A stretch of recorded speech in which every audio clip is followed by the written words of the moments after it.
Welcome to Sports, Clicks, and Politics with your host. What did you do? We're going to find out. Okay. Welcome to Sports, Clicks, and Politics with your hosts, Ben Hussong and me, Shawn Hannon.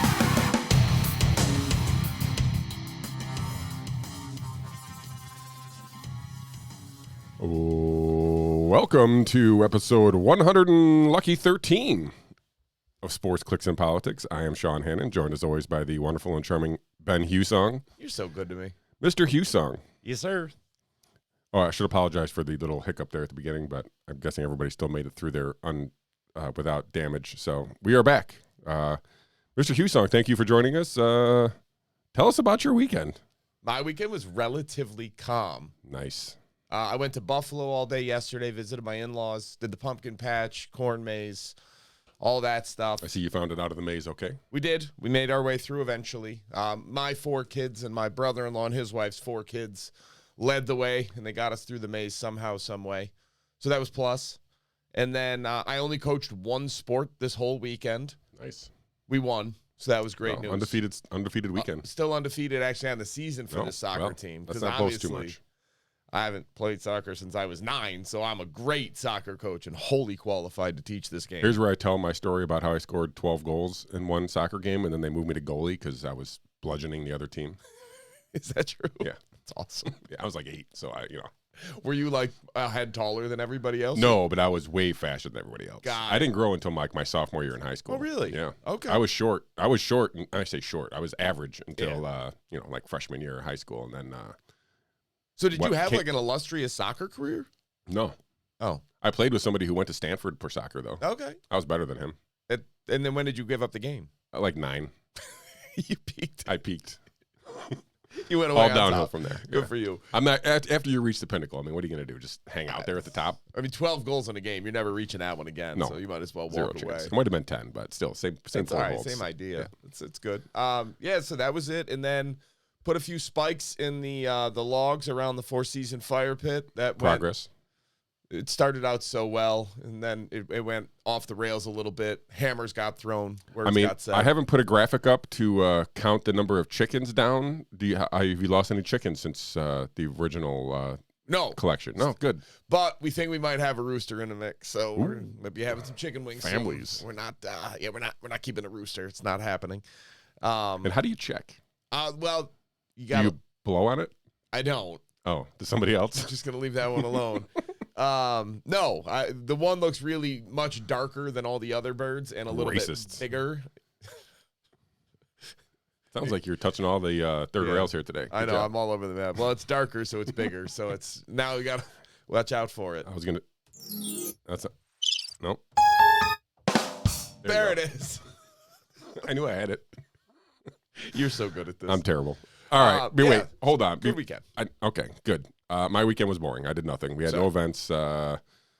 Just watched a little sports and stuff. All right. It was nothing wrong with it. Weather was great here, obviously in the Northeast. Well, at least up here in the upstate New York area, 70s and sunny. I mean, it's October. No complaints. It's snow season, and we're got 70 and sunny, so all good here. Amen. Before we get into our eclectic group of topics we're going to discuss today, I would like to give everybody a chance to do their obligatory fandom and share this video, like this video, leave us a Rumble. We are only on Rumble today. Again, I'm still unable to multi-stream. Not my fault, man. I sent an email to the developer for this plugin. It has not worked. So all right. We will upload immediately following the show to the YouTube and the Spotify and all the other places there we do. But right now, thank you for everybody joining us here on Rumble for the live show here. And for those of you who are in the future listening to us on the iPod, the Apples, the Google Plays, wherever you're listening to us, make sure you leave us a rate and review because that helps us go a long way in helping folks find the show. So, all right, Mr. Hussong, part of our weekend, and part of pretty much most of our weekends, is perusing the NFL games. Sure. Bills were off this week. Is that right? They were. So low stress week for you. I don't get very stressed anyway, to be honest with you. Like, when they lost the game to the Dolphins, I was with people that were much more upset, and I was like, well, I mean, they weren't going to go undefeated. Like, it is what it is. They're going to lose games every now and then. Just keep the big picture in mind. Yeah. So I don't know. I don't really have a game to start from. How about we start with, do you think this is, I don't know, put on your analysis hat. Did the San Francisco 49ers become a playoff contender with the acquisition of Christian McCaffrey? Didn't help him yesterday, but. I mean, I think they're already a playoff contender without Christian McCaffrey, but it certainly keeps them in the discussion. I think more or less they're a playoff contender. I mean, they're 3-4, so it's not like they're. So is the rest of the NFC. That's the issue. The whole league is very parity, except for a handful of teams there. Yeah.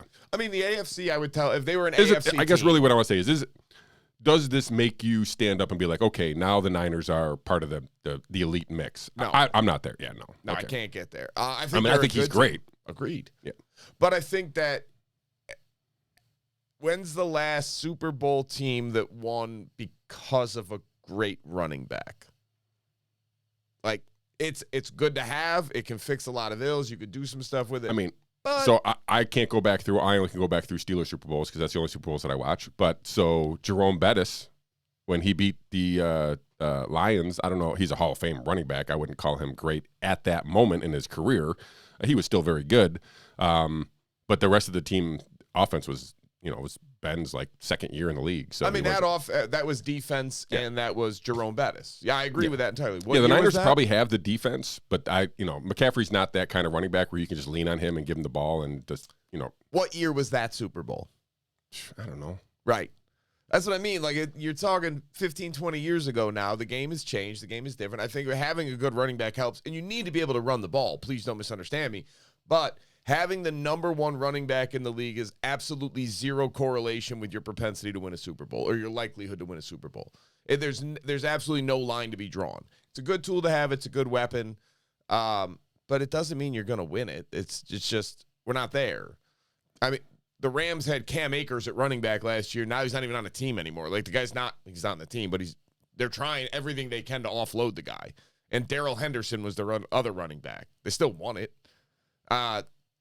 Cincinnati had Joe Mixon. He's a great running back. But, again, they didn't win. It was Joe Burrow that got him there, not Joe Mixon. So and I wouldn't put Mixon in the class of McCaffrey. I mean, I think Mixon's a great running back in his own right. But McCaffrey was kind of a unicorn. I mean, he's just a very unique player. And all right, listen. If used in a proficient way and listen, I don't know how the Niners are going to play this at all. But I will say that the Shanahans are still there, right? Yeah, so they seem to churn out running backs in any form they can, but we'll see. I don't know. I thought it was interesting the Carolina Panthers, regardless of their success yesterday, clearly are trying to disassemble their team and unload some players, and obviously there's no reason to keep him on your team if you're going to do that. So I found it interesting. I don't think it actually changes the landscape of the NFL at all. I don't either. It is interesting that he's I don't know if he's actually a Northern California guy. I don't know where his dad lived. His dad was in the NFL, yes. Right? Ed McCaffrey, I think his name was. Sure. And Denver Broncos. But he played at Stanford, right? So McCaffrey did, and so this is kind of like a coming home party for him. So we'll see what happens. It'll be interesting. Any other NFL hot takes here? Yeah, the Buccaneers are imploding upon themselves. Tom Brady, you might want to call Giselle, see if you can get that back. It doesn't look like this was a good trade for you, unless Mitch Trubisky already hit her up, and then bygones be bygones. You say that, but they're in first place in their division. Are they really? Yeah. 3-4. Falcons 3-4. Panthers 2-5. Saints 2-5. Brady to the Super Bowl. Oh my God. The NFC is rough right now. They're still going to make the playoffs. They didn't forget how to play football altogether. They had a couple of bad weeks. It happens. I'm not overly nervous about their prospects. They'll be fine. You would think, though, that offense wouldn't have been their problem. I mean, they got players. They got plenty of talent on the offensive side of the ball and the greatest quarterback that has ever played football. You'd think at some point they'd be able to put up more than 3 on the Panthers. And Fournette screwed my fantasy teams again. Well, he didn't. And again, this is the first time he screwed them. He's been good the last couple of weeks, but work out. That's a tough one. The Chiefs are as good as we thought they were. They're just a very good football team. The Eagles play tonight. They on a bye this week. Who's playing tonight? I can't be bothered to pay attention to the Eagles. Is that bad? Oh, that Steelers. No, that was last night. Steelers, Miami played last night. Hey, Steelers put a run on them, though. They almost got them. I mean, at 3 minutes in, I almost turned it off because I was like, okay, this is not going to be good. And then Kenny Pickett with that game-changing interception. I mean, back to the, I don't know, we didn't talk about the Syracuse at all here, but different but similar in the nature. Like Syracuse and Steelers both had plenty of chances to win that game. The other team gave them plenty of opportunity to try to win that game, and they just couldn't. They couldn't make a play when it was needed to make a play to actually win the game. All right, I know a lot of people want to blame the referees and the officiating for the Syracuse-Clemson game, and I understand that it was subpar. I get it. I'm not arguing with you. There were some very bad calls. There were some bad missed calls that went against Syracuse. Do I think it's part of an overlying conspiracy that's meant to booster Clemson over SU? Clemson's not good. No. I mean, like that, the idea of like, well, they need Clemson to keep winning to make the playoff. Otherwise, the ACC's in trouble. So the ACC referees like, listen, I think you're underestimating how fast football is. And if you think that in the course of a game, you have time to think that through to be like, all right, I can't make it too obvious, but I want to cover a little bit. Like, oh, he hit him out of bounds, but I'm not going to call it because, we need the playoff money. Like, I think that's a little ridiculous. I think that referees are tasked with an impossible job that they will inevitably be bad at. Some calls will go your way. Some calls will not. Yes, a school that is the caliber of Clemson will get more calls than a school the caliber of Syracuse University. Sorry. Yeah. Well, I mean, listen, that late hit is the reason, right? The late hit that they had, it was 3rd and 21, I think it was. It was bad. That was the play. It was a bad play. If that play doesn't happen, you can wipe away all the other things that you were talking about, and Syracuse is literally in control of that game at 21-10 with the ball late. Right. And here's the thing. There's still too many penalties by SU. Yeah, Dino sure. Babers still struggles with clock management. Yeah, that was crazy. Unbelievably Everybody bad. in the world tried to call a timeout except for Dino Babers. Right. He's the only I one. mean, I was yelling, call timeout. Like, I'm from my couch. So didn't hear me. And then on top of that, the play calling was very suspect of, like, you got a lead in Shawn Tucker. I mean, that sounds like a great combination of things to have. And you have Garrett Schrader's legs. Like, you could have done things very differently. But, okay, I'm not here to second guess. You're a professional college football coach. I'm a Joe Blow watching from the stands. I'm watching from my couch, actually. So I get it. But unless you're ready to fix those, if you did everything right, and it was just blown calls that cost you the game, I could get on board. Yeah. But get your own house in order before you start screaming about officiating. Like, fix your play calling, fix your clock management, and I thought both teams stop committing penalties. Yeah, I mean, listen, Syracuse did not play well, and I don't think Clemson's that good. Like, I think Syracuse might have actually been better than Clemson, and they just, just from circumstances, they lost. But I think if the game's at the Dome instead of at Clemson, it might go a different way. Yeah. And I think, other than the front four of Clemson, that was the only thing that stood out to me was that these guys were dominant. Good. Right, yes. They were dominant compared to other units. Yes. But everybody else, I thought we were evenly matched. Yeah, I think Syracuse is shockingly good. And here's the thing. As a number 15 seed, you went on the road to the number 5 seed and lost by 6. Yeah, and you were a 2-touchdown underdog. That's not a bad showing. Like, there's no reason to freak out. This isn't going to be looked at as a terrible loss by the end of the year. No, the only reason why it's disappointing is because I feel like they were a better team that day. They should have won the game. They should have won. And it wasn't the refs. The refs played a role, but they could have overcome the refs if they had done the other stuff. So if you're not going to do the things that are in your control, it's a real easy way out to blame the one thing that's outside of your control. But you got to fix what's there first, and then let's worry about the referees. Once you get your own house in order, then by all means blast the refs. If you could literally take any football game and every play, reassess the refs on every play, and you're going to find something wrong, and throughout the course of the game, they're probably going to even out. It's a thankless, impossible job. Like, you cannot do it if you have so many judgment calls. The game is so fast right now that there's no way to do it well. No. All right, so you're going to do it as well as you can and hope for the best. Do I think they could be better? Yeah, but if you're expecting perfect, I got bad news for you. Think of this like batting. 500 would be phenomenal. All right, like, they're not going to get them all right. It's just the reality of the job. It's weather forecasters. Bears Patriots tonight. Oof. Yeah, not great. Super exciting. Any World Series hot takes? Yankees got swept. I didn't watch any of the games, so I can't really. It was ugly. I mean, 4-0, so I can't imagine. Yeah, I mean, they were all close games, but they lost every one of them. And it was. I'm not a fan of Aaron Boone. I think the guy is entirely too reliant on analytics. And I get analytics are a great tool, but if all you're going to do. I mean, he did hit the home run off Wakefield. And I'll love him forever for that. That was literally one of the. Go ahead. Because when he was just Aaron freaking Boone, Yeah. I loved him, and it was wonderful. Yeah. But with this, it's look, if you got a cue card that says in this situation, righty, lefty, this is the thing, and all you're going to do is look at the cue card and make every managerial decision based on that. Why Have am a computer. I paying you? Yeah, have a I'm computer. going to do it. Yeah, I'll do it for the league minimum, Yankees. All right, give me the cue card. I'm in. Let's go. I will be the best manager ever. Just follow the cue card and say rah-rah stuff in the dugout. I got you. I'm in. I'll be rooting for the Phillies, I think. I can't cheer for the Astros under any circumstances. So I'm annoyed that the Yankees lost, but not shocked because they fell apart in August and the writing was on the wall. They just didn't have it.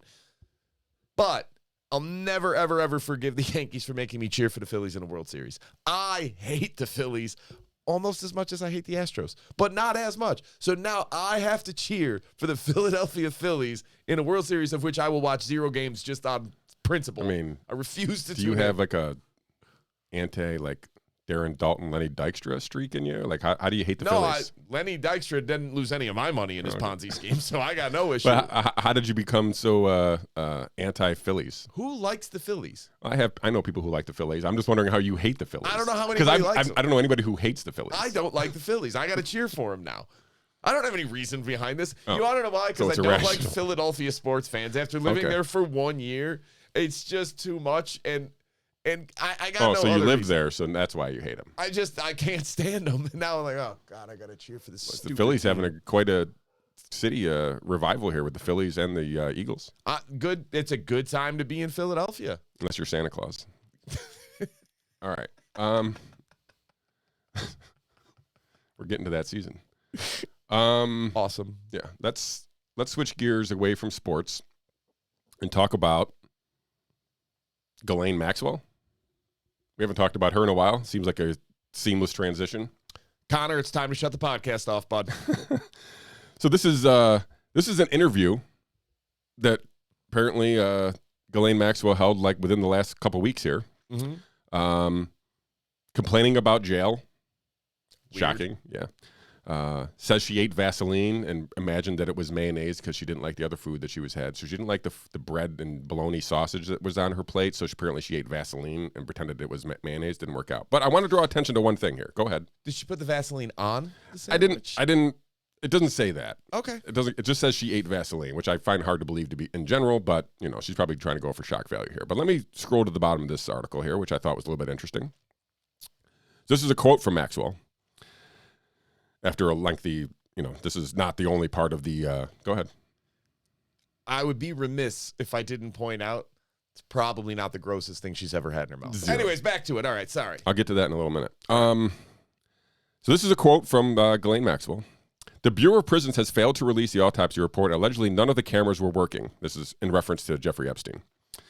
Allegedly, the guards were sleeping. I think that unexplained death is profoundly suspicious. So, Ghislaine Maxwell is suspicious of Jeffrey Epstein's death, which I found was just noteworthy of, just Sure. whatever.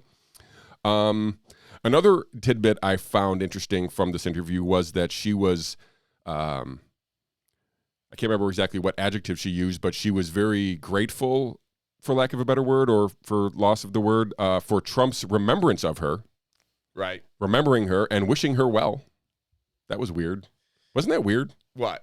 That when Trump wished her well? Listen, I think it was Trump being. I mean, the whole thing's weird, but. All right, so in that case, quick background. We know Jeffrey Epstein and Ghislaine Maxwell did not like Donald Trump. They were friends once upon a time. They had a falling out. They actively hated each other. They had a falling out. So when Donald Trump said, "I wish her well," if you remember the context of it, it was shortly Jeffrey Epstein was still being talked about at that time, and there was still other stuff. Yeah, she had just got arrested. So they're like, "Oh, Ghislaine Maxwell's going to prison," and it was almost like a tongue-in-cheek comment of "I wish her well." Yeah.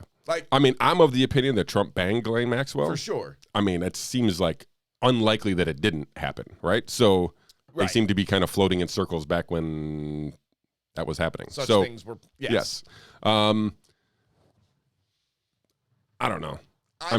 I just think when he said it, it was more tongue-in-cheek than a genuine, hey, I really hope for the best for her. It was more like a... I mean, I get what you're saying. I'm That's not sure my I read. buy it. read. It was weird. It was a weird dynamic back and forth at that point there. But anyway, but now she's in a low security jail in Florida, hanging out in what she calls. She's like, I'm in COVID lockdown. Somehow in Florida jail, there's COVID lockdowns. But regardless, she's in a low security jail now in Florida, in Tallahassee, apparently. So if anybody wants to go get some visitation rights, now you know. I found it interesting that this was the first time I had seen her in the news in a while, or Jeffrey Epstein, or any note of this whole story. So I feel like I should bring it back to attention now that she decided to bring herself into the limelight again. Who did this interview? Somebody who had a 30-year relationship with Ghislaine Maxwell. Her name is Daphne. Where the hell is it? I'm sorry. Is this woman an actual journalist? Yes. So just to be clear. Daphne Barak. Just to be clear. Daphne Barak, you had the opportunity to interview Ghislaine Maxwell after being sentenced for co-conspiring in the largest pedophile sex ring in the history of the known world. And you spent that time to ask about Donald Trump saying, I wish her well.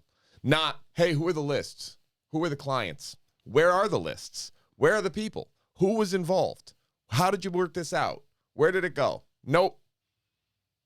No. Let's ask. Those are unimportant questions. Let's ask about the former president making an offhand remark in a speech. Like, this is the stuff that drives me crazy. I don't care if Donald Trump meant it well or not, or sarcastically or tongue-in-cheek. I want to know who's on the list. I want to know. She's the first person ever convicted of trafficking minors to no one. Like, she trafficked. We know that. Who did she traffic to? John Doe. Right. And we don't want to know. Like, if you got the exclusive interview and she's in prison and you're not going to say, like, hey, by the way, I'm a serious journalist and I'd like to get to the truth of the matter. Who were you selling these kids to? Who were you transporting these kids to? Where were you taking them? Yeah, so apparently there's a relationship with this reporter, journalist, Ghislaine Maxwell, who sat with her 30 years ago on the first anniversary of her father's death. So this Daphne Barak has been around for at least 30 years. And, again, to your point, decided to not talk about any of the important issues and decided to, create clickbait. So, I don't know. We'll see what happens. The media are dead. Like our journalism is dead. It's over. It's been dead for a while. Well, speaking of that, did you know that climate change is caused by human activities? Shut up. Let me read this headline. 23 experts in the field of solar physics and climate science contradict the IPCC. The science is not settled. This is from October 17th, so a very recent article. The diverse expert panel of global scientists finds blaming climate change mostly on greenhouse gas emissions was premature. So this goes on to cite the sun, which is something that I've been talking about for, I feel like a decade. You have. Where the total solar irradiance is measured by the sun and its effect on climate. But there's a bunch of other levels of interactions from the sun and our atmosphere, our ionosphere, and a bunch of other things that constantly are changing our climate. Sometimes almost instantaneously. There is a global electric circuit, which basically is Birkeland currents running from most of our solar system to the sun. And those currents carry electric charge, and all the planets in our solar system right now are going. I don't know, did we talk about Pluto when it dropped its whole atmosphere collapsed like 2 months ago? So there are things happening all across the solar system. Jupiter's got a new storm, Saturn's, a bunch of stuff is happening, and this is all in direct relation to an electrical reaction between the sun and those planets. And these experts here are basically pointing this out. So I don't expect the IPCC to reverse course and, start figuring out what's actually causing our climate change. But I found it encouraging to see this actually printed in the real world and citing the exact things that I feel like are actually causing climate change. So hopefully this is the beginning of a more comprehensive breakdown of climate change and more of away from scare tactics and cow farts and SUVs and whatever else they're blaming it on these days. And planes. Meat. Got to get rid of air travel. Sorry. We can't have meat. Sorry, Hawaii. You're on your own. Yeah. So I don't know.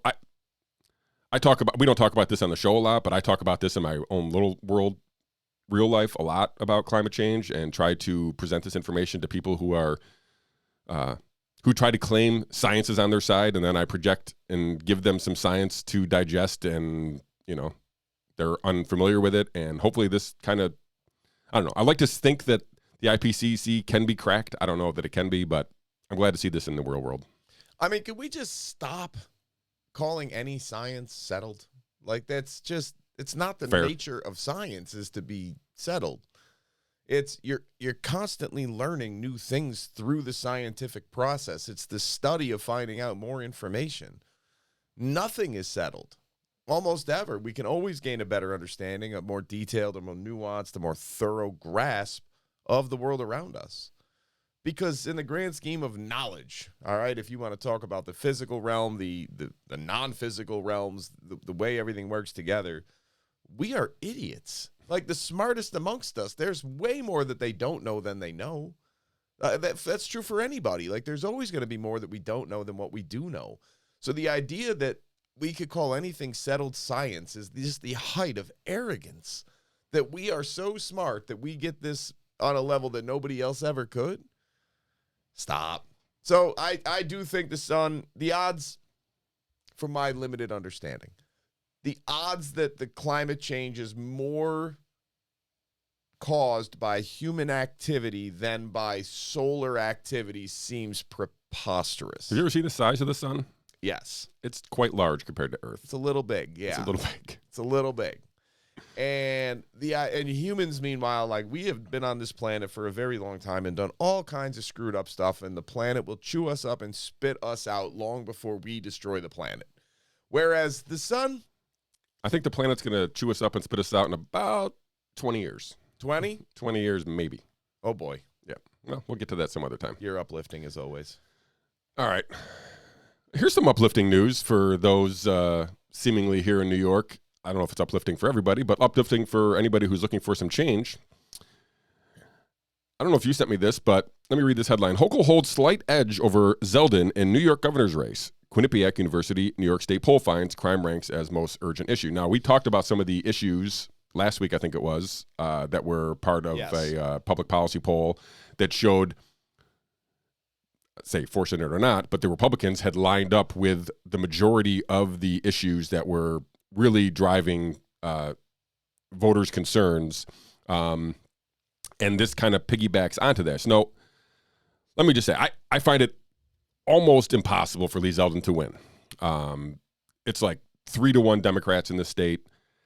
There's some unwritten rules. I feel like if a Republican capture 30% of downstate votes, then that gives him a chance to win. Maybe. I don't, whatever. Obviously, that's not a tell-all, be-all of anything. But I do find it interesting that, it's hard for me to take seriously internal polling. Sure. But, because I've done my own internal polling and I understand how it works. So, these independent polls, quote-unquote independent polls, showing this race tightening, I think there's something to it. I think the last one, they had him like within 6 points, I think it was. I can't remember, whatever. I think listen, if it gets to 6 points, if Lee Zeldin loses a close race to Kathy Hochul, New York State turns red. I mean, like the upstate, the state assembly, if Zeldin is able to accumulate that many votes, that means those carried down ballot, those votes are usually going to be on the down ballot candidates as well, and therefore there's going to be a massive red push upstate for sure. I think we thought that was going to happen anyway. These polls indicate that it's maybe even bigger than we had thought, or at least I had thought anyway, especially for New York, a very blue state, and with the demographics the way they are, again, 3-1 Republicans in the state for registered voters. Seems like it's an impossible task for Lee Zeldin. Again, we pointed out before, there's been at least 20 years since there's been a statewide Republican elected in this state, in New York. So, I don't know. First of all, do you think Zeldin has a shot? And yes or no, regardless, what do you think happens with the rest of the state with some of these other elections, if you want to go statewide elections or some of the congressional seats? Yes, I think Lee Zeldin has a shot. I think he has a puncher's chance, if you will. I don't think he's the favorite, but I think that this is the best shot we've had at a non-Democrat governor since Pataki, obviously. Yep. And that one did go that way. So I understand the... Do you think Cuomo will get blamed or Hochul? Because Cuomo, his dad got us Pataki, right? Yeah, I mean, Hochul, they could share the blame. I don't care. Like, he instituted it, but she's been in power long enough that this is on you at this point. Like, you're not going to own anything. You're not going to take any responsibility. We're all well aware of that fact. That's not her style. Everything is just blame others and just trumpet about how you're changing everything. Listen, here's the simple reality. This state is awful from an administrative standpoint. It is run so poorly that it's almost laughable. And the crime stuff is awful. And I guess this is the biggest thing is, as a suburban upstate voter, the crime has very little impact on my day-to-day life. As of right now, it's not something I'm dealing with on a daily basis in and out. People that live in cities cannot say the same thing in a lot of cases, especially in New York City, where it's very different. Now, here's what I know, because I work with a lot of cops. I have a lot of friends in law enforcement. They're grossly understaffed with no sign of that alleviating in sight. So I had a friend who had to call the cops in an upstate city last week because he had a guy destroying one of his properties that he owned and he rented, and the guy was literally destroying it. And it took the cops over an hour. I called a friend of mine who's a cop, and I just said, hey, listen, this is what's going on. I just want to make you aware. But he's like, buddy, I get it. But unless somebody's being physically harmed, we'll get there as soon as we can. He wasn't his district or anything. It's not like I was trying to pull a favor and be like, hey, take somebody off a homicide case and go handle my friend. It was just like, hey, is this normal? And he goes, it's just, there's nothing we can do. And he goes, the worst part is, even when we go there and if the guy's still there and we arrest him, like, it's going to be an appearance ticket. He's not going to be held. He's going to be out. It was like, awesome. Yeah. So I get why these people are shifting, because ultimately you could talk about the integrity of the election all you want, but if I don't feel safe walking around a city at 6 o'clock at night, then something's wrong. Yeah, and I think we can point to the noticeable pivot on crime specifically amongst Kathy Hochul and some of the Dems. They basically come out and they started running ads citing crime and making sure that was seemingly a point of interest for the candidates. But I feel like that change must have come from internal polling, right? So the idea that whatever was happening wasn't working. So, I mean, I told you a couple of weeks ago, I got a couple Democrat knockers on my door, and all they were doing is screeching about freaking threat to democracy. And I'm like, okay, I don't feel like that way. You're literally barking up the wrong tree. You're not going to win with this message. They're not going to win with that message. They're not going to. I thought the way the way that the Dems were going to try to solidify their positions in power was going to rally around abortion. We cited this stat last week where independent women switched or swapped or flipped, whatever, from plus 14 to Hochul to plus 18 for Zeldin. That's a 32-point swing of independent women. You would think that abortion would be at the top of their list.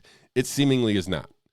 If they're voting on that, that is not what seemingly those. I can't imagine that 32 flip was them changing their position on abortion. I feel like they still have the same position they had on abortion before that, but all of the other issues that are lining up are more of importance to those voters. And if in fact that is true, I mean, again, it's one poll, and all polls are different, and sample sizes are always small, and whatever. I get all the nuances with the polling. But that's a massive, massive swing, especially from the exact voting block that you would think, first of all, that Zeldin would be going after, but for him to successfully actually get those people, I'm assuming they were not all familiar with Lee Zeldin and Lee Zeldin fans and like, I'm going to vote for Lee Zeldin. Like, they have come to the point where they're not voting for a Democrat anymore, which I think is, could again be part of a massive, let's call it red wave in upstate New York. Like, I can't imagine much of this stuff happens downstate. But if Zeldin can attract that many people, and there's that many people out there who are basically voting anti-Democrat, like, it's going to be a bloodbath for the Democrats, which they probably deserve. They're relying on the ignorance of the voter by pushing abortion in New York State, by pushing it as if there's any chance that New York State is going to flip. And the threat to democracy both are losing issues. I mean, I'm not saying abortion is a losing issue, but there are other issues right now that are so impactful on people's lives that is being moved down the ranks. Maybe in a better economic time, abortion becomes a stronger issue, and people are like, hey, I want my whatever. But that's not the environment that we're playing with these days. And it doesn't look like the abortion issue or not that I ever thought the threat democracy issue was a winning issue. Those don't seem like winning issues for the Democrats. No, especially not in New York State, because the simple reality is that the right to let me back up a step. Number one is the idea of abortion on demand from conception until birth is widely unpopular. All right, there are very, very few people who think that should be the standard, and those are the extremes. In the same way that the idea of absolutely no abortion, even for the life or the health of the mothers at stake, that is a widely unpopular position. It is not where almost anybody falls. Most of us are somewhere in between those two extremes. And now we have differentiations on where and what qualifies as the health of the mother, and when is it viable, and when does the life begin, and all these unanswerable questions based on our current understanding of all available biological science. Again, the science is not settled. So let's start with that. Number one, the position of we should have a constitutional right to an abortion all the way up through 40 weeks is widely unpopular. All right, so if that's what you're pushing for, you're not in the majority. The second thing is we live in New York State. The odds of there being a vote or a referendum in this state saying that we're going to outlaw abortion at any meaningful time is crazy. We have like the most expansive abortion rights in the entire country. Yeah, I'm pretty sure it is up through birth at this point. And real quickly, there are no referendum votes in like official. There's nothing in place for there to be a referendum in New York, like an actual referendum where you could actually put something on the ballot and have the people vote for it. It's impossible. It doesn't exist. The same reason why we couldn't get rid of Cuomo. There's no mechanism within our Constitution to enact a statewide referendum where the people get to vote for anything. You couldn't vote for legalization of marijuana, legalization of abortion, legalization of gambling, governor, politician removal. You can't vote for anything like that. So there is no real mechanism for that to happen. There could be a public sentiment where the referendum is kind of, implied by, public outrage or whatnot, but there is no mechanism to actually overturn. And to change our Constitution, it needs to be done in back-to-back legislature. So you need to, the initial so in 2023, if they were going to try to do this, they would have to pass a law. And then in 2025, they would have to do it again and have two different legislature bodies pass this change to the Constitution for it to happen. So to your point, abortion is going to be what it is in New York for any time for the foreseeable future. So this is the point of you're trying to sell this message that Lee Zeldin is too extreme, and then all it takes is one follow-up question of, well, what could he do about it? Well, nothing. Oh, okay. So now what you're asking the average voter in my day-to-day life is I'm looking at record high inflation. I'm looking at very poor economic outlook. You're looking at, and you're starting to see it affect the household spending. Listen, I track all this stuff for a living. You are starting to see the initial responses that you'd expect. I don't think it'll maintain, but you're starting to see them where people are acknowledging things aren't good.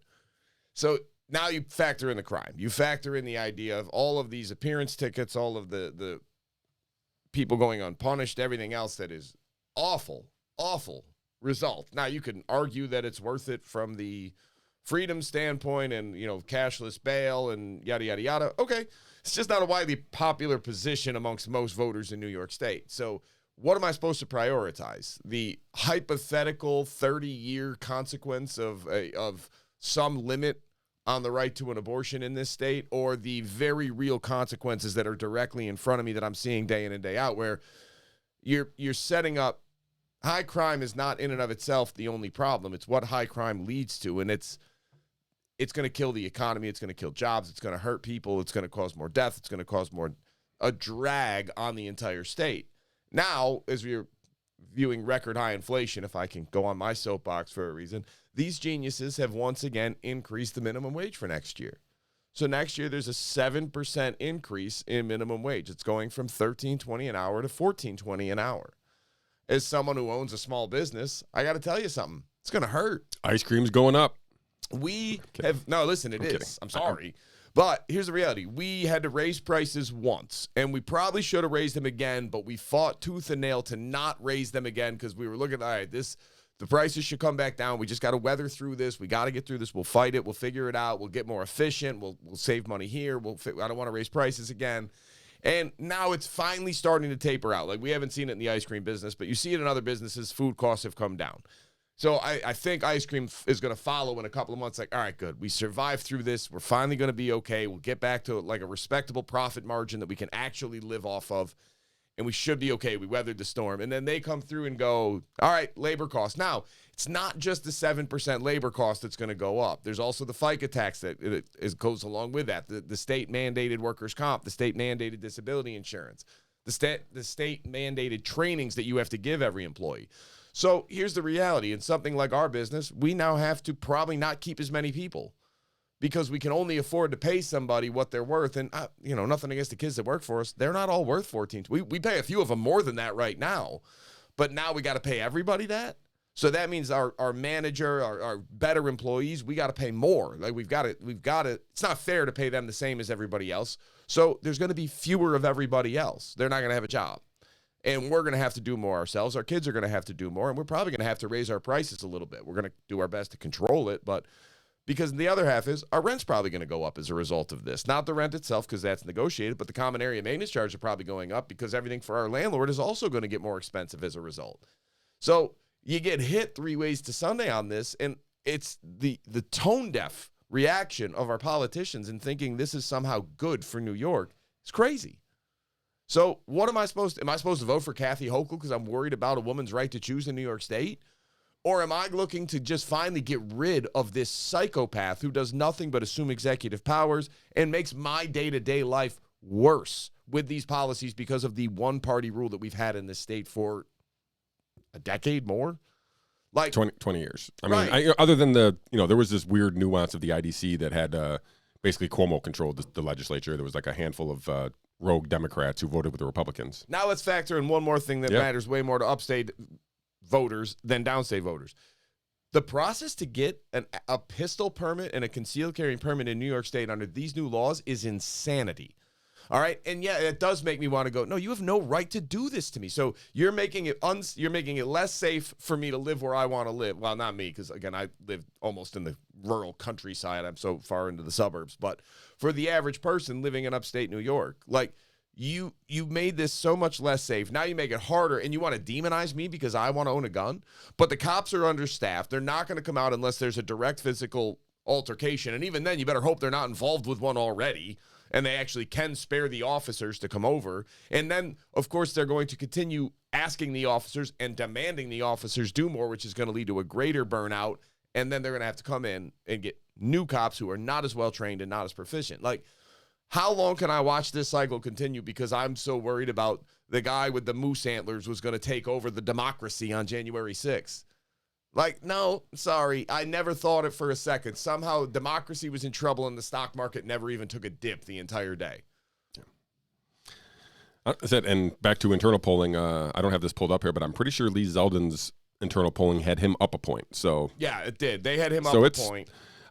Again, internal polling is internal polling, and you ask the questions and you form the questions the way you want them to be answered. So I'm sure there's some nuance there, but I always thought polling was always skewed a couple points to the left anyway. So interesting. I've had people listen. For full disclosure, I'll be writing in Larry Sharp. That's what I do. I would encourage anybody who is looking for competition of ideas within the New York political environment to do the same. I'm not sure Lee Zeldin. He may be a temporary Band-Aid to the tyrants that have been in Albany for the time being, but I don't have high hopes for Lee Zeldin, like of curing New York's ills by any means. I concur. But we'll see. Like I said, I don't know. 2 weeks? 2 weeks? 2 weeks away, man. Getting close. Here's the thing. The other problem that Hochul still has to deal with is she is seen as an advocate for all things COVID. Like, she came out last December, and I will never forget this, and said everybody has to wear a mask inside again. No authority to do so whatsoever, and just came out and was like, yeah, starting Friday, boom, everybody in a mask. Like, no, you psycho. That's not within your purview of authority. You don't get to do that. So, no, listen, there's no chance in hell I would ever vote for this woman. Like, zero. Because she's nuts. And the idea that she's trying to paint somebody else as extreme, and now the chickens are coming home to roost on the COVID front, too, between the test scores, the vaccine uptake amongst children is so low, it's laughable. Like, you lost this issue, and you won't let it go. Yeah. You're trying to act as if we're all going to forget that this is your stance, and if you win this election, You're telling me that come December 1, when the COVID and RSV cases inevitably go up again, you're not going to come with some draconian measures to control us even more and claim that you're fighting this virus? Yeah. I don't believe it for a minute. Well, we're going to get to that in 2 segments here. You are who you are. I probably should have done this next segment first, and we could have piggybacked right into that. But let's talk a little bit of geopolitics here for a second. And this is not even about the 101st. We can bring that up if you want to. I sent you this article. This is from, I don't know, like 2 weeks ago? Nope, a week and a half ago. Saudi Arabia expresses desire to join BRICS family. Now, BRICS is a geopolitical fraternity, if you will, of Brazil, Russia, India, China, and South Africa. Saudi Arabia's interest in joining here is a direct threat to what a lot of people call the petrodollar, which is which backs our dollar, because all these countries up until recently have had to convert into dollars to be able to buy oil through OPEC. And because of this, it's propped up our currency, right? So we talked about World War III last week a little bit. I feel like if this is serious and Saudi Arabia is going to break away from being a economic ally of the U.S. and some of the West to BRICS family, this is not going to end well for us. And I feel like there is a threat for global unrest if it does in fact happen. Looks like we're about to go spread some democracy to Saudi Arabia. Yeah. I mean, listen, you're not going to get me to shed a tear for Saudi Arabia, but if they're bailing on the U.S., we got problems. I mean, we got problems anyway. For sure. But this is again, we've long talked that our world dominance has been propped up by this relationship with Saudi Arabia and the fact that our dollar is, again, backed by their cooperation.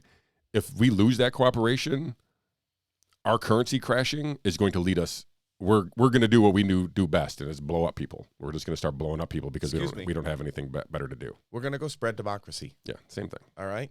We're going to go Daenerys Targaryen on the entire All Middle right. East. Any other quick questions on that? Or comments on that? I don't think it's a given, and I think that essentially what they're doing right now is they are leveraging President Biden into giving them more of what they want. And God bless Joe Biden, whoever is actually pulling the strings on this guy. This poor guy.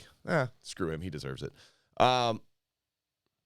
He's in an untenable position where he went out and basically was like, we're going to drain the rest of our reserves of oil, and then we were going to go buy it on the market, but we will not pay a dime over $72. And imagine if you're the part like OPEC, where you are the one selling all this, and you hear that and you go, oh, so 72 is the starting offer, hey? No problem. You're the U.S. You got money. We're going to go higher. Oh, and now you don't even have a strategic reserve anymore? Oh, all right. What a great idea. Thanks for letting me know that in these negotiations. Now I guess we'll figure out what we want to do. it seems like a mess. It's a terrible, terrible decision.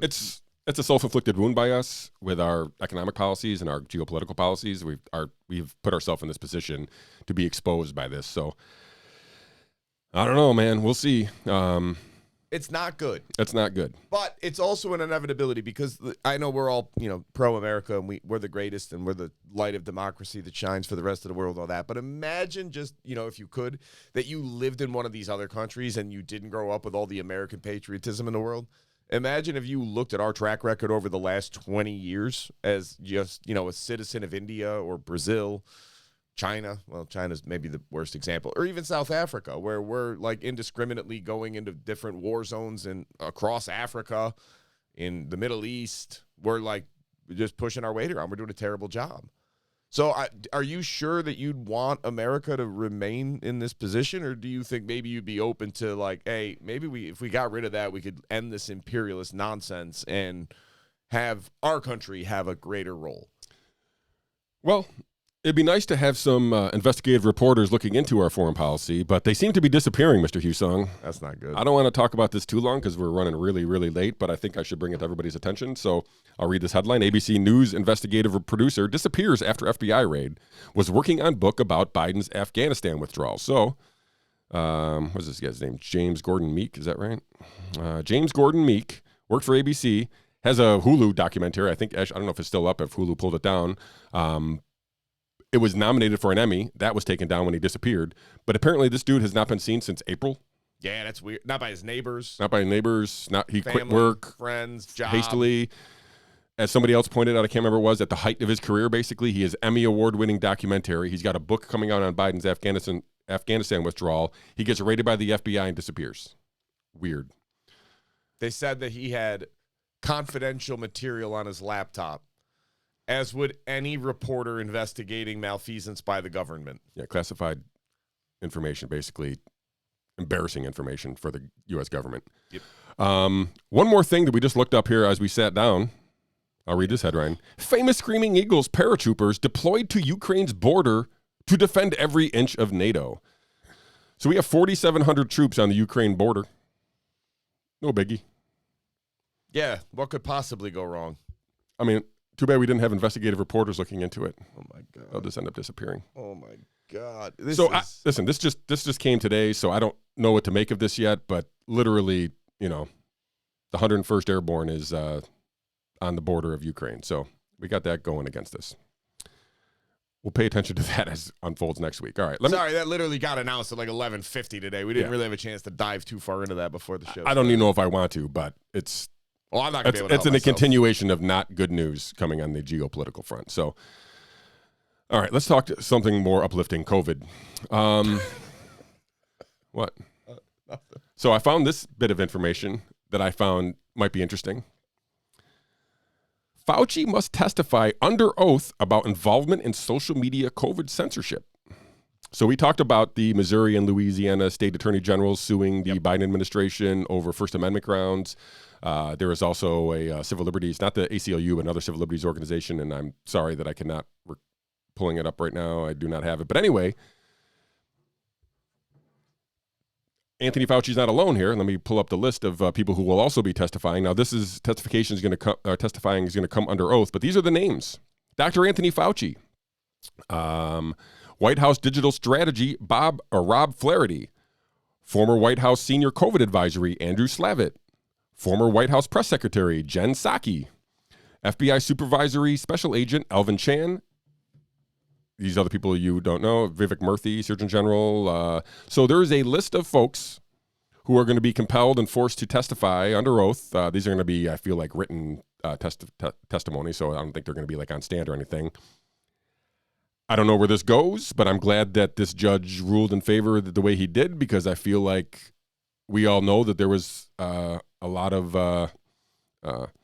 let's just call nefarious actions happening between the White House and some of these big tech companies, and we were, we were part of the censorship, but we had multiple episodes pulled down from YouTube, in large part under the same umbrella that was happening under medical misinformation. So I don't know where this goes. I'm glad to see it. Part one of my COVID/vaccine/nonsense takes here. Did you have any quick takes on that specifically? Good. All right, so let's talk about something that happened last week that's related. And this is an opinion piece, but I'm going to read this headline here from Carol Markowitz, who's writing in New York Post. Markowitz, sorry. The CDC will lose even more public trust if it puts COVID jab on the kids' immunization schedule. So last week, the CDC Prevention Advisory Committee voted unanimously to add COVID to the COVID vaccine to the boosters or recommended schedule. So the CDC has to approve it. I'm assuming they will, because why would they have this advisory committee and then not take their advice? But the bigger question, and this is what you were kind of alluding to back when we were talking about New York governor, you got to assume that Hochul is going to adopt the CDC recommendations, since they've adopting CDC and using CDC recommendations for justification for their actions for years. So for as long as she's been in office, she has cited the CDC as the reasons why she's doing the thing. So the CDC, of course, says, oh, well, these are just recommendations. Every state can do whatever they want. And then the locals basically point to the CDC recommendation being like, hey, the CDC recommends this, so we're going to do it. So it's this never-ending cycle. You shared this with me earlier of the CDC recommends this, but we're going to give autonomy to the states. And then the states are like, well, we're going to take this, but the CDC recommends this, so we're going to do it. So there's no direct forcing mechanism for the CDC to make the states do this, but they're going to do it. Do you think Hochul is going to adopt the CDC recommendations if, in fact, they recommend adding this to the school schedule? Of course. And do you think she's going to announce that before Election Day? No. No, definitely not. That'd be wildly unpopular. She's not stupid. Well, she's not that stupid. The people around her aren't that stupid. And do you think that it was a coincidence that right after that Pfizer announced that they were going to quadruple the price of the vaccine costs up to $120 a dose, apparently? All right, first off, that's not quadrupling, because when you quadruple something times 0, it doesn't matter. Like, well, I know what you're saying, when the government was buying it versus private citizens. But I mean, the government's still going to buy these ones. Yes, they are. At quadrupled price. At quadruple the price. Yeah. So let's just, let's rehash this real quick. Basically, every side's looking for a cop-out. So if this goes bad, and this shot, you have your kids get it because it's required for your kids to go to school in New York State, and then they have an adverse reaction, and you go back and you look at the state and you say, how the hell could you make my kid get this? It ended up really harming them. They have myocarditis. They died. Something happened. The state gets to go, look, we just followed the CDC recommendation. They're the experts. They make these calls, and we just followed that. Don't look at us. We just followed their recommendations. So then you go to the CDC. Like, why the hell did you make my kid get this shot? This is horrible. My kid's disproportionately affected, whatever. And the CDC gets to go, whoa, whoa, whoa. We just make guidelines. The state makes the decision. So who do you blame? Yeah. That's it. So that's why they're doing it. Because, listen, I love the argument that they're doing this to make the shots of, it's really about making sure that the vaccines are affordable, because this way the government will continue to pay for them as long as they're on the schedule. Like, look, right now it's free, and for kids, all kids under 18, having received 2 doses of COVID vaccines, fully vaccinated children, anybody under the age of 18, 32%. 32% of people under the age of 18 have received 2 doses and gotten fully vaccinated. And the numbers only go, the younger they get, the worse it is. So here's the thing. If you say, all right, 1 out of 3, when it's free, you're worried about making it affordable? I don't think affordability is the problem here, folks. That's not the issue. It ain't a problem with affording it. You couldn't get 2 out of 3 people to take this stupid thing when it was free. So now you want to keep it free, and you think that's going to increase the uptake, or are you trying to make it look much more just widely accepted? It's obviously it's okay. It's on this vaccine schedule despite no long-term testing whatsoever. The fact that we are 100% confident that the vaccine they're still using for children is outdated, and any effect that it could have had is nonsense now that we're on to Omicron B37 hot route. It makes absolutely no sense whatsoever. And the idea, well, just because we've done it a bunch of times, that doesn't mean we have good safety data. You've got to wait years. You've got to wait years to get all of the long-term effects, and you're not even looking for negative effects. So you do deserve to have your credibility entirely torched because you pushed this through. Sorry, this is who you are. This is what you deserve. And Kathy Hochul will 100% go along with it if she is still the governor when the time comes. Okay. Pop quiz. Hit me. You only can pick one to abolish, FBI or CDC. Who are you doing? FBI. Okay. CDC can be ignored. They have no actual authority. I think I'm with you. They're both competing for the worst government agency on the planet at this point, which is tough to do. I mean, here's the simple reality. The FBI, Department of Justice, somebody are holding people from January 6th in prison without trial or bail for over a year on end. That is horrifically evil. That is just a level that we can't fathom. The CDC basically encouraging people to poison their kids. I still have the choice. So, look, we homeschool all of our kids now. We never intended on homeschooling our children. That was never on our radar. But we did, and it was not because of the COVID shots. It was just a whole factor of decisions that went into it, of which the COVID insanity was certainly a factor. I'm not going to pretend like it wasn't, but it wasn't the deciding factor. If you are one of the people that at this point, despite all the pressure campaigns, despite all of the incentives, despite all of the guilt, if you haven't vaccinated your children at this point, and it goes on there, 2 out of 3. And when you get to children under 5, the kids that are going to be starting school in the next 2 years, it's 1%. How many of those people are going to vaccinate their kids just because they have to go to school? There will be some. Listen, there's going to be some people who don't even know that it's been added to the schedule, and they're just going to do the thing that they need to do because kids need to go to school, right? And that's horrible, because what this is going to do is disproportionately affect the poorest people the most. Not everybody is in a position that my wife and I are in where we can feasibly homeschool all of our children and still work and do everything else. I've talked to people before. The kids are still in school. They think we're nuts for homeschooling. And then this came out and said, if this goes through, are you going to homeschool? Like, absolutely. Where there's no way we're doing it. There's no way I'm letting my kids get it. Like, all right, I get it. And it's the effect of this long-term on schools is you're already seeing an unprecedented number of people homeschooling children. It's unbelievable how many people have started homeschooling children over the last 2 years. This is only going to make that worse. And so what that's going to end up doing is causing school districts to go even worse, because now school districts will always say that the largest problem is a lack of parent involvement. If you get into a bad school district, a lot of times it is a lack of parental involvement. They don't care what the kids do. They don't come to school. Okay. So now the people that have the autonomy and the inclination to get more involved in their students, in their kids' lives as it pertains to academics, are now taking our kids out. We don't want to play your stupid game anymore. So even if you lose half, okay, what does that do to the remainder? What is that going to do for school districts? It's going to kill them even more. And the funding that they all get is going to go down, which it should. And I don't know how to make sense of this. So if you're one of these poor people that is very, very involved in your kids' lives, but you have to work 1 job, 2 jobs, whatever it is, just to make ends meet, you can't homeschool. You don't want to send your kid to the school to get a vaccine. What do? Do you just send yourself further into poverty? Do you just make your kid get the shot and then go to school? Like, how in the world do you make this work? And I don't have an answer. Yeah, only people in those positions are going to be able to make that answer, right? Because they're going to have to be able to evaluate the risks and reward of all those decisions themselves and what they matter to their family. So if I can throw it out there for anybody thinking about it, homeschooling is not nearly as daunting as I expected it to be. It's hard. Please don't misunderstand me. It's certainly work. But it's not 6 to 8 hours a day that I was thinking we had to plan for. And I'm guessing, and you can tell me if I'm wrong here, but I would say that it's probably easier today than it was on day one. Oh, my God. Right. I mean, like you're going into a completely, for the first time ever, learning curve is going to be there no matter what. Right. So, but we figured it out. And then every now and then you get these little reassurance signals of like, we're working with our kids every day. Like, oh my God, we're falling behind. We're doing this. We got to get this done today. We got to make sure they do this. And then like our kids' friends will come over and they'll be like, oh, I did really good on the math test. Like, oh, what are you learning? Like, shapes. Like, we did shapes 6 weeks ago. What do you mean you're on? Like, what? Like, yeah, that's where we're at. Like, oh, okay. Or like my youngest son, who is now, we just discovered as of Friday of this week, will be 1/4 of the way done with his entire school year.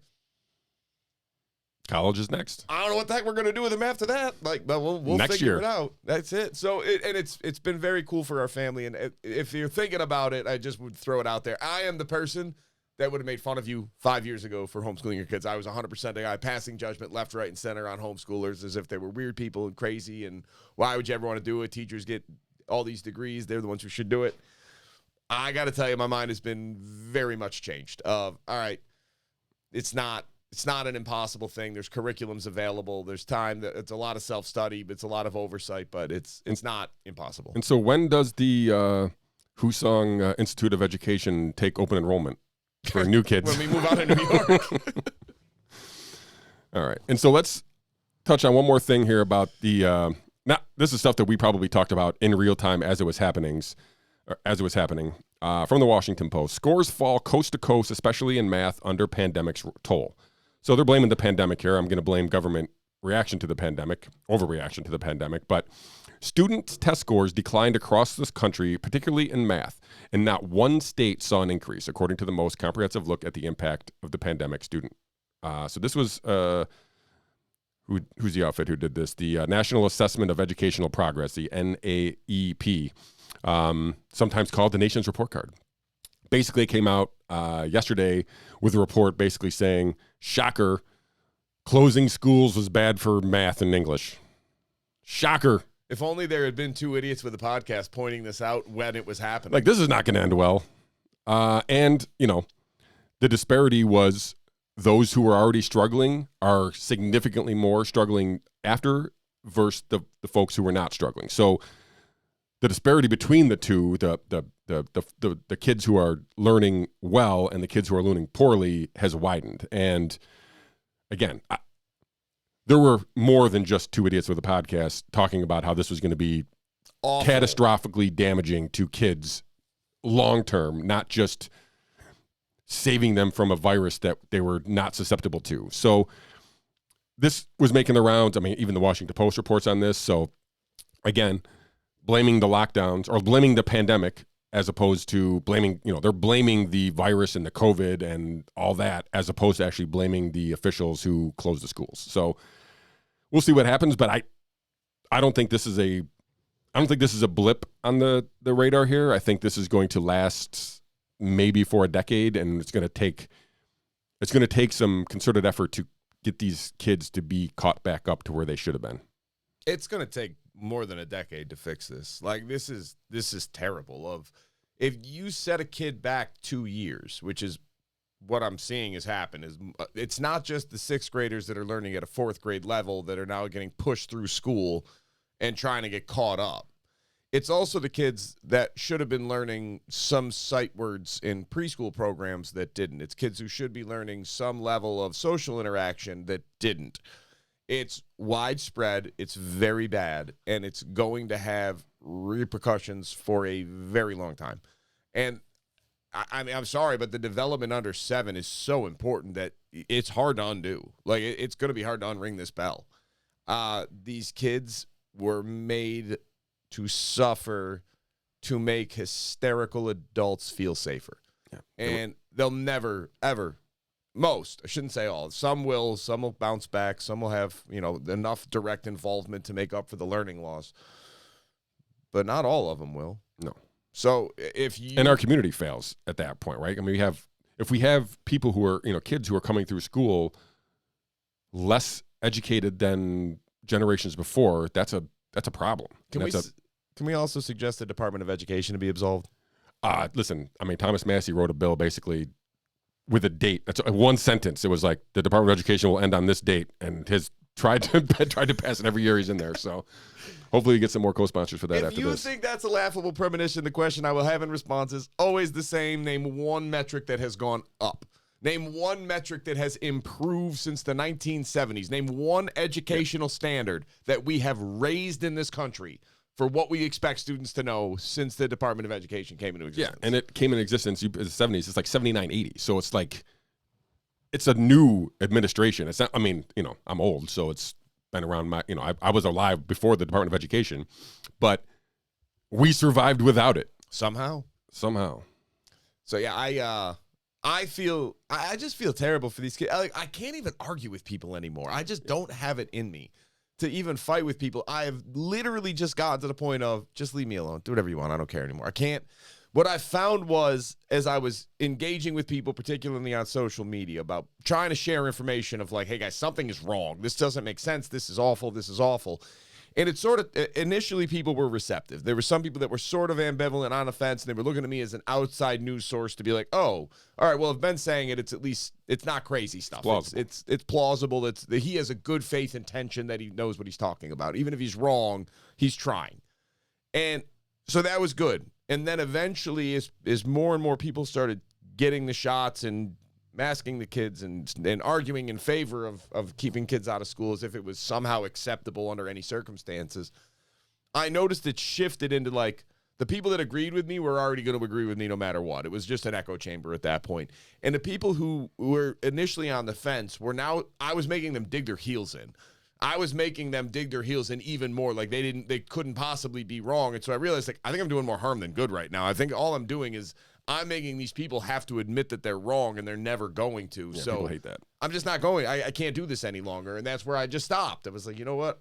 I am causing more harm than good at this point by continuing to point this out, because all I'm having is the people that already are agreeing with me aren't going to change their mind at this point. And all I'm making is I'm making the other people dig their heels in. And that's not good. That's not what I'm going for. So let's just walk away. Yeah. Like I said, I'm encouraged. I have a handful of folks who I feel like came from the left and were probably pro-lockdown, pro-mask, all that stuff, and have broken free from that and are, be like, I'm not doing this again. So I don't know how widespread that is. It's, again, just my own little personal sample size, but I do think there are folks out there, and if those people are talking amongst themselves, that's can only be a good thing. So COVID lockdowns were wrong. I guess that's all I can say. School closures were never justified. Not ever. Yeah. I'm sorry, but the idea that anybody went to hybrid or remote learning in the 2020 into 2021 school year, those people, whoever made those decisions, should be lambasted, should be publicly shamed and humiliated and laughed out of every serious discussion from here on out. There were never a good reason. There was never any basis to believe that that was the best course of action. There was always the incredible certain risk of negative effects and the most minimal likelihood of any positive outcome. And we got sold out by teachers' unions and politicians. As parents, we got sold out. Our kids got sold out. The unions held out for more money. The government gave it to them, and then they just held everything over. Nope, got to wear that mask. Nope, got to have socially distanced learning. Nope, got to spend time every day doing this, that, or the other. Listen, one of the reasons we decided to homeschool the kids is we looked at where they were like, this is wholly unacceptable. And to this day, I don't blame the teachers. I genuinely don't. You're put in a position that you can't win. You are done. I blame the administrators, and I blame the State Department of Education, and I blame the Federal Department of Education, because that is who set the standards. That is where the money got exchanged. That's where it happened, and everything else trickled down. So here's my 2 cents. There's going to be more people looking into private school. There's going to be more people looking into homeschooling, because ultimately I was the person that thought my kids are going to get the best education possible by going into school. I now believe that to be wholly untrue, and we live in a good school district. It's not a bad one by any means. We pay obscene school taxes to live where we live. It's looking at the progress after even just 2 or 3 months of homeschool comparatively. I think my kids have learned more in the last 2 months than they did in the previous 3 years. And it's not terribly close. It is what they have turned the school systems into is a joke of what it should be. Yeah. Ditto. So, do you see Walensky got COVID? But she just had her booster like a week ago. Now she's got COVID. Whoops. Let's move on. How many of these people need to get COVID before you all will stop? All right. So before we touch on our last subject of the day, I want to remind everybody again to like and share this video. We will be on YouTube and Spotify shortly after this show ends here, but you can check us there later in the afternoon. Elon Musk. Is it finally going to happen, Mr. Hussong? So I feel like the judge ordered, I think this week is the deadline for this sale to be a done deal here. Sure. This started back in April. We pointed it out when it happened. We thought this was going to be entertaining. It was beyond that, beyond entertaining. So if in fact, I mean, there's still some obstacles here because it's not a done deal yet here. So, but the biggest obstacle seems to be Joe Biden and his assertion that Musk taking over Twitter is a threat to national security. Now, why would it be a threat to national security? Let me throw one possibility out there. Hit me with it. This is just one possibility. Did you see that Musk is going to fire 75% of the Twitter staff? Most of them are content moderators. So the content moderation wing of the Twitter industry here is going to take a nasty blow when Elon takes over. And I don't know, maybe they're going to bring back Donald Trump. They're going to bring back some of these conspiracy theorists who were banned from Twitter, and that's the national security threat. I don't think Biden knows what he's talking about, so I don't know who actually made that statement and attributed it to Joe Biden. But the idea that the last obstacle that Musk needs to hurdle to take control of Twitter is Joe Biden and his assertion that it's a threat to national security seems, I mean, plausible, I guess, that it could happen. I don't think it stops the deal. I think Musk is the owner of Twitter by the end of the week. Hopefully there is a bevy of unsuspended accounts joining us, the ranks here on Twitter shortly thereafter. As we've been talking about this for months, since April, and it seems to be coming to a close here. I think we thought it was good when it was announced that it was a potential possibility, that we thought this was going to be good for Twitter. I still think that it's going to be good for Twitter, still not knowing whether or not Elon's a good guy or a bad guy yet. But I feel like this is better. It's a better move than what we were already, or better path than what we were already on for Twitter. It's fair. It couldn't be much worse. The path was literally a sewer, right? I mean, you were Twitter is not a good, I mean, it's terrible. We'll see what happens if actually, in fact, if there is this, a assertion of double digits percent, maybe 50% bots on the account. That's crazy to me.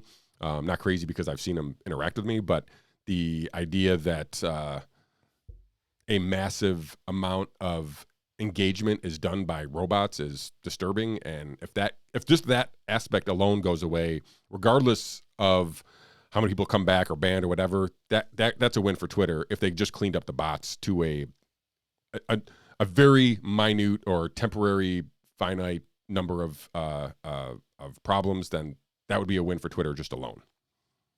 I'm not sure it happens, but. So, I mean, I think part of the national security question that Joe Biden's raising is Elon Musk's public stances on the Russia-Ukraine conflict. Yeah, and we talked about that last week, where shortly after Musk made a peace deal or a peace offering on Twitter, he basically got told that he was going to be investigated by the SEC or the FEC for his buying of Twitter. So clearly the establishment are still trying to do what they can to thwart Musk wherever they can. But I think you're right in the fact that because he's not on the U.S./Ukraine side in this war, or at least wants to find a peaceful solution to the war, puts him in the focus of the Biden administration. And yeah, you're probably right that his the idea that free speech is a threat to national security is laughable to me. So, well, I guess beyond that, here's mine. If Elon Musk's big push is, hey, listen, so let's not let this escalate any further. Let's get to some terms that everybody can get on board with, that we could settle this war and stop it. This war between Russia and Ukraine, and we can stop it. Somehow, Russia and Ukraine not fighting in a war anymore is a threat to our national security, that them continuing to fight is not a threat to our national security. Because it would seem to me like if you really think, when I think of national security, I'm thinking about, being safe and secure in my own country.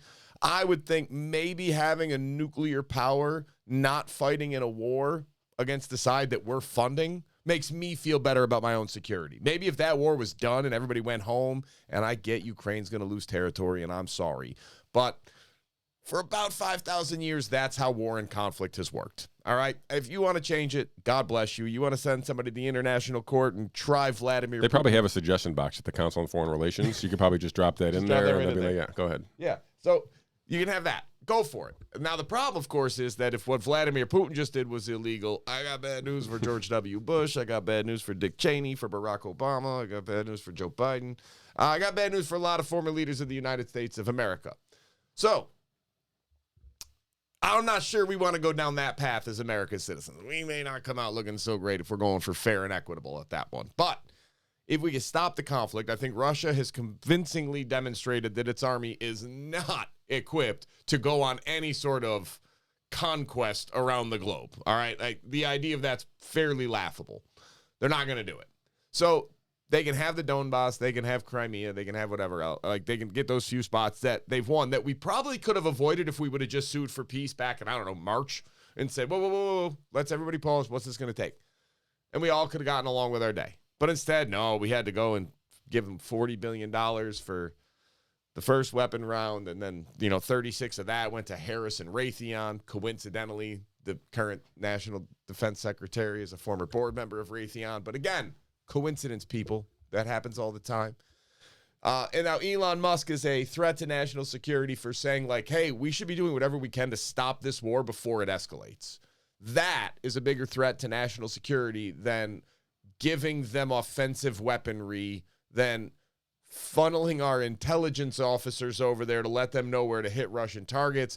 And can I say that, blowing up the Nord Stream pipeline, are we all equipped to say, like, hey, at least 51% chance we were involved?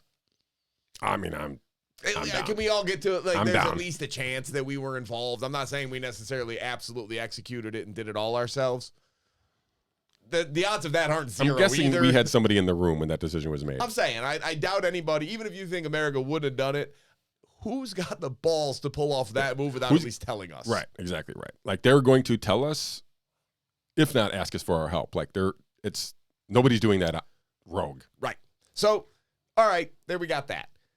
Now, the other thing I want to point out, and maybe this is a false equivalency, I haven't fleshed this one out all the way, but Elon Musk just wants the government to start paying for Starlink. Of like, hey, listen, I can't keep giving this away. It's $1 million a day or a month or whatever it is to run 20 this million, system. but yeah. You're the one who wants this war to keep fighting on. I really don't. I want to have peace. But if you want this, you got to go. And the government's like, oh my God, how selfish are you?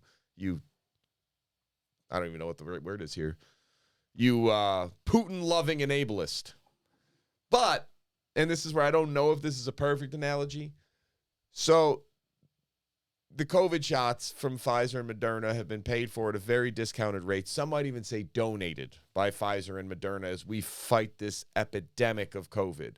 But now, despite us actually being directly involved in this, coming directly to the aid of American citizens, I'm going to put aid in air quotes, obviously, of let's say the vaccines actually work and they're really good with no negative consequences.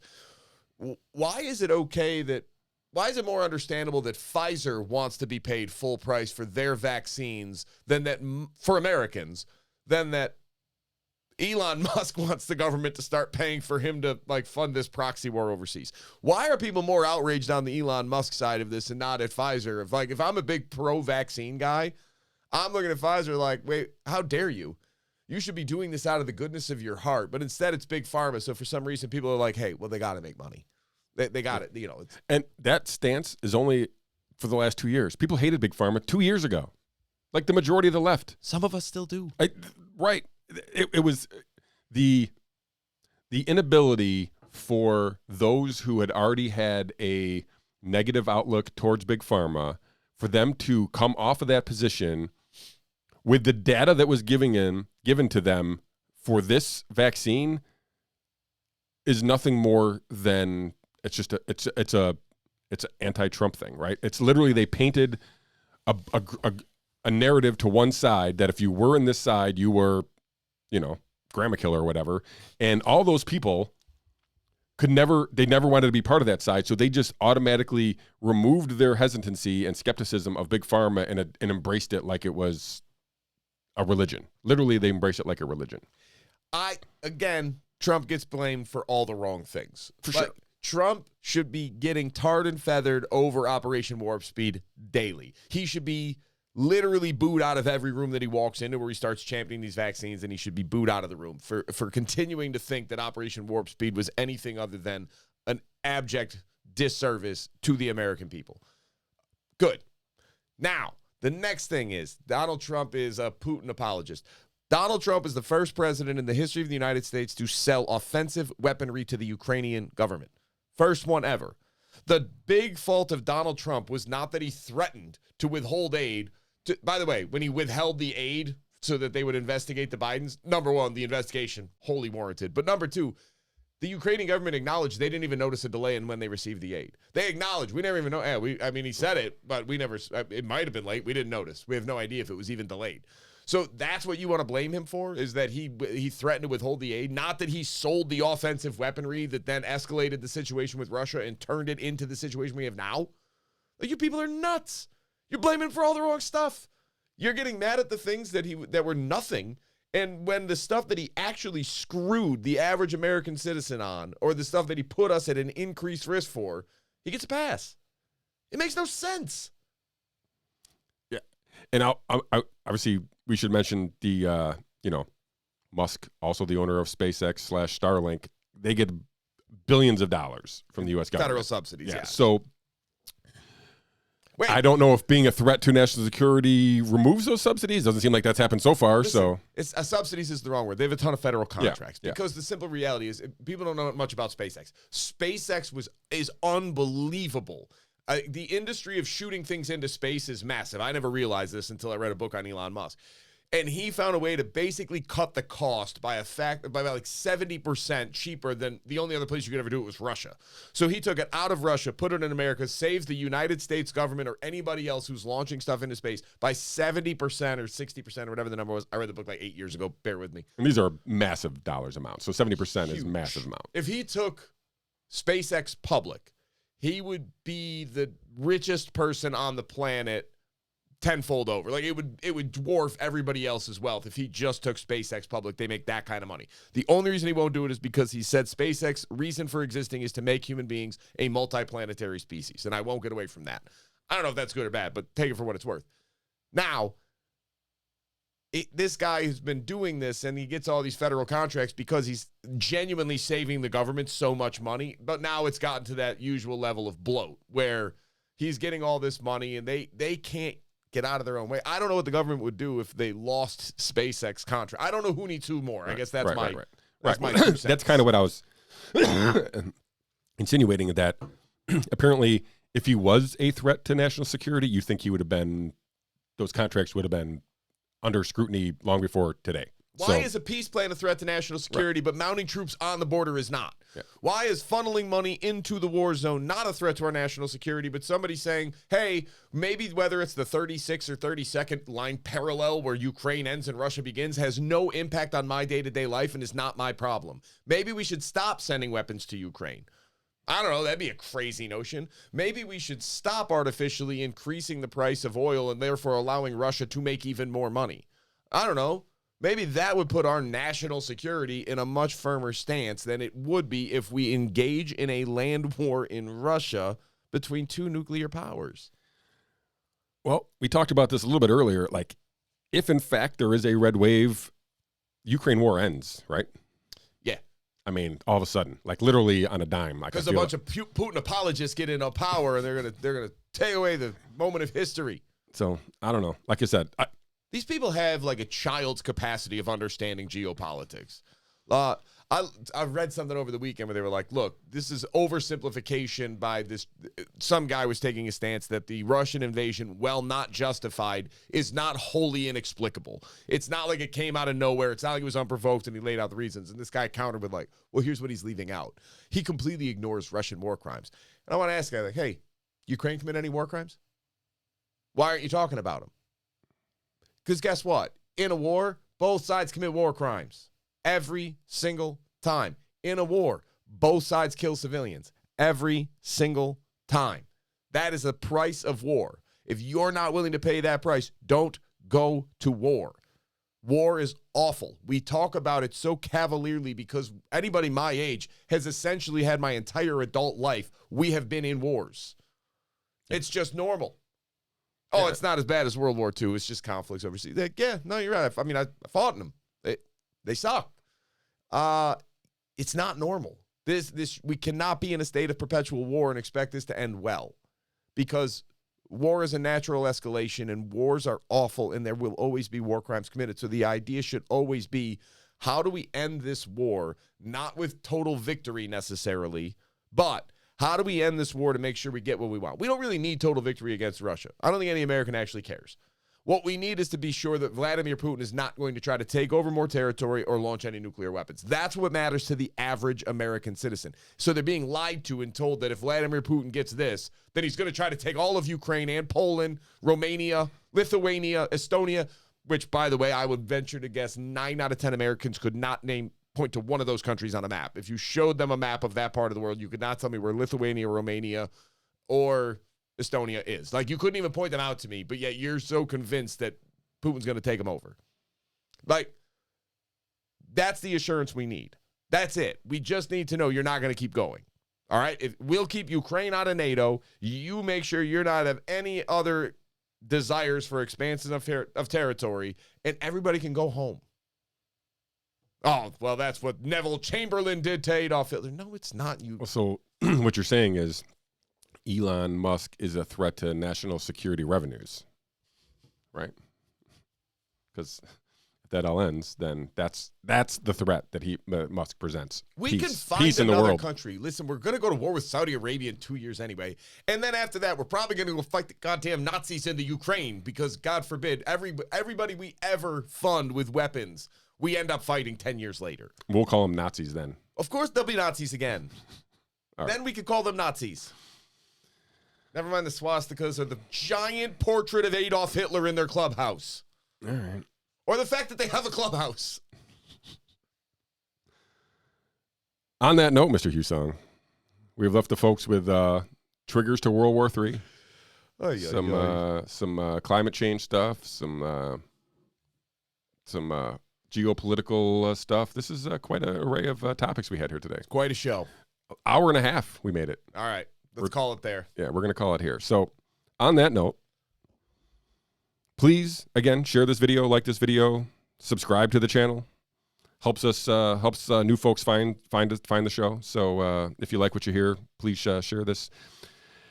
And until next Monday, for the next live show, it's that's Halloween, right? That's Halloween. Well, we're not trick-or-treating in the day. We're going to be back here for another show. All right. We'll do a Halloween show. I will not be dressing up, I promise you. And on that note, I will see you all again next Monday.